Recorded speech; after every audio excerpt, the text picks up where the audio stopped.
নমস্কার, শুভ সন্ধ্যা। সবাই কেমন আছেন? আশা করি সবাই ভালো আছেন। নতুন টপিক চলে আসছে কিন্তু। নতুন টপিক হচ্ছে দেব আর শুভশ্রীর ধূমকেতু প্রমোশন।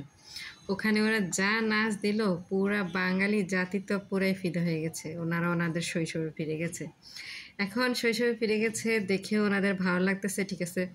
তো এখানে মূল যে জিনিসটা সবার একটাই কমেন্ট, সেটা হচ্ছে রুক্মিণী আর রাজের ভাবনা কি। দেখেন, রুক্মিণী আর রাজের এখানে কোনো ভাবনাই নেই। আমার কাছে মনে হয় ওনারা, এই যে নায়ক নায়িকারা, ওনার ভালোবাসা ছিল, তারপরে ওনারা কিন্তু অনেক বেশি কনফিডেন্স, আমাদের থেকে অনেক বেশি কনফিডেন্স লেভেল ওনাদের বেশি। যেমন এখন দেবও একটা সম্পর্কে জড়িত, তারপরে শুভশ্রী একটা সম্পর্কের মধ্যে জড়িত আছে।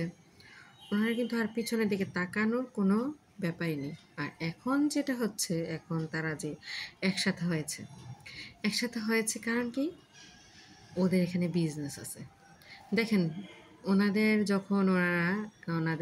সাক্ষাৎকার দিয়েছে, প্রমোশনের জন্য নাচ করেছে, এরপরে কিন্তু রাজের সাথে রাজ মাঝ বরাবর দাঁড়িয়ে শুভশ্রী এক পাশে আর দেব এক পাশে হাসি খুশিভাবে ওনারা ছবি তুলেছে।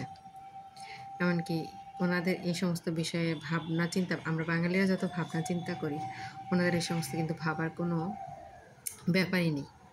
ওনারা এখন টোটালি এই জিনিসটা বিজনেসের মধ্যে নিয়ে গিয়েছে। একটা ছবি ওনারা হাফ করে শেষ করেছিল আগে, আর এখন পরবর্তীটা করেছে, আর এখন বর্তমানে প্রমোশন করছে। আর ওনাদের দুইজনেরই ব্যক্তিগত জীবনে দুইজনের মানুষ এসে গিয়েছে।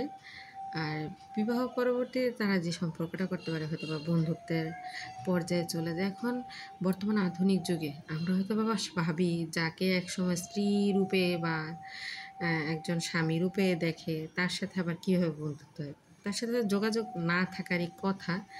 কিন্তু বর্তমান সিচুয়েশনগুলো আসলে আলাদা। বর্তমান সিচুয়েশনগুলো দেখা যায়, অনেক স্বামী স্ত্রী, ওদের সন্তান থাকে, ডিভোর্স হয়ে যায়, কিন্তু সন্তান থাকার কারণেই পরবর্তীতে ওদের একটা বন্ধুত্বপূর্ণ সম্পর্ক হয়। সন্তানের ভালোর জন্য ওরা চিন্তা করে। এমন না যে ওদের মতের মিল হয় না, ওই জায়গায় ওরা সম্পর্কটা বজায় রাখবে। মতের মিল হয় না, ওদের সম্পর্কটা আর আগাতে ইচ্ছা হয় না, তখনই ওরা একটা ব্রেকআপ করে। ওরা যেহেতু একটা মানে ভালো পজিশনে আছে, ওরা একটা ডিসিশন নেয় আলাপচারিতার মাধ্যমেই নেয়।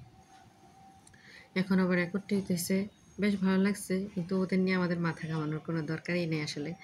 তারপর আমরা মন্তব্য করতে পছন্দ করি, মন্তব্য করি। আর এটা হচ্ছে সম্পূর্ণ ওদের বিজনেস। সবাইকে ধন্যবাদ, নমস্কার।